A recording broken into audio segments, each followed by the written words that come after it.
So we're here in Clovis, California. We just finished installing a gas line over to a dryer, which is down this wall. It's the back side of the water heater room, about 15 feet over. Actually about 14 foot, maybe developed link 15 feet all the way to the end of the valve. So all we did is come in here and took apart this valve right here, just disconnected it, unscrewed the entire assembly from the wall, and then added a T, and then put the nipple back in.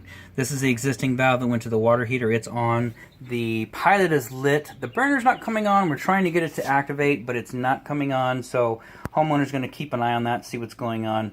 The control is backwards, at least compared to what is happening today with water heaters. Typically over here on this far side is going to be pilot lighting, and then hot, ABC, very hot over on that side. So it doesn't matter. All I know is you hear that click, the controller is supposed to light the burner, and it's not coming on. Even though we've drained a lot of water out of the tank and cold water is being introduced, it's for some reason not coming on. But anyway, so what we did, a little 12-inch nipple dropped down to almost the very top of the platform, screwed it on, and then we've got a full 10-foot piece of black pipe.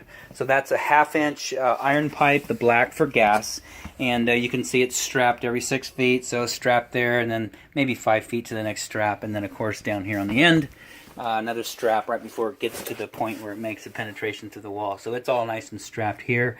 And of course we drop down to get it low. It's another 10-inch nipple right there, another 90 stub through, and then of course on this side of the wall you've got little cover plate because it's interior, so we got a little cover plate. The valve is off, and we do have a short little supply line on here. The only reason it's on there is we need to cap off the gas line.